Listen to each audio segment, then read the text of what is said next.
3 men have been charged in New York tonight in connection with alleged Iranian plans to murder Donald Trump and other American citizens.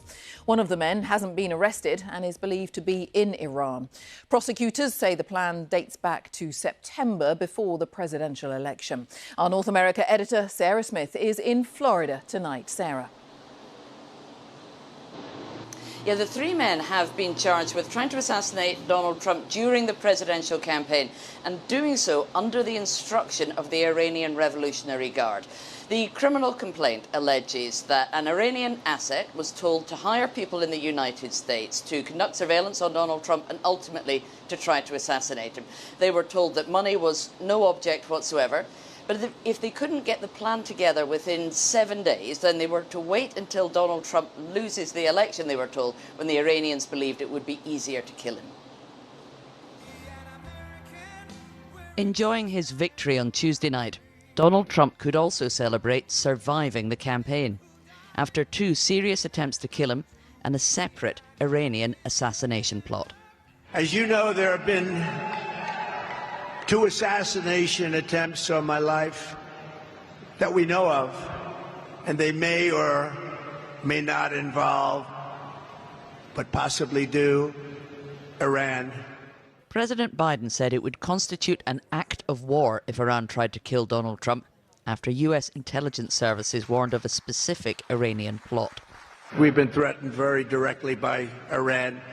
And I think you have to let them know, because the best way to do it is through the office of the president, that you do any attacks on former presidents or candidates for president, your country gets blown to smithereens, as we say. What happened? Donald Trump narrowly survived being killed at a rally in Butler, Pennsylvania, when a bullet grazed his ear. The gunman was killed at the scene, and his motives remain unknown. Keep walking! Another would-be assassin was arrested when he was discovered with a semi-automatic rifle hiding in the bushes when Donald Trump was playing golf. He was angry about the war in Ukraine. Top Iranian General Qasem Soleimani was killed in a US drone strike in Iraq at the end of Donald Trump's first term as president. He considers that a very proud achievement. Soleimani has been perpetrating acts of terror to destabilize the Middle East for the last 20 years. What the United States did yesterday should have been done long ago. The Iranian regime insists Donald Trump should face trial for what the United Nations declared to be an unlawful killing of General Soleimani, and has said that if he's not tried in court, then Iran will take its revenge. President-elect Trump will surely now be considering his response to Iran. Sarah Smith, BBC News, West Palm Beach. Well, we'll have more from Sarah in a moment. But first, though, let's talk about the implications of all of this with our diplomatic correspondent, James Landale. And how will this affect policy potentially once Donald Trump is actually in office? Well, Jane, as Sarah made clear in her report, Donald Trump and Iran have history. Not only did he order the assassination of that Iranian Revolutionary Guard general, Qasem Soleimani, he also imposed a policy of what he called maximum pressure on Iran, effectively stiff economic sanctions designed to make it much harder for Iran to fund its proxy militias, Hamas and Hezbollah.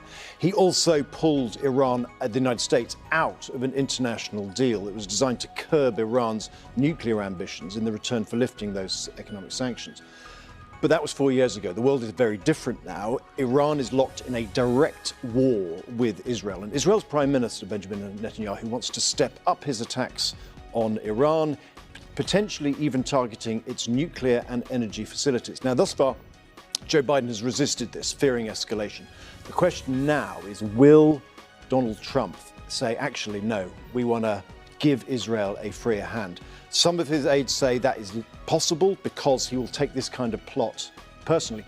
Others, though, disagree.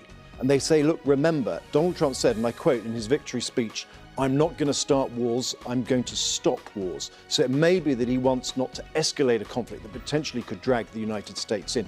So Iran could be the first big test of the Trump presidency, a test between his heart saying revenge, his head saying caution. I think what is clear, though, is the moment he takes power, that we will see maximum pressure marked to a big package of sanctions against Iran, designed to stop basically it selling oil to China.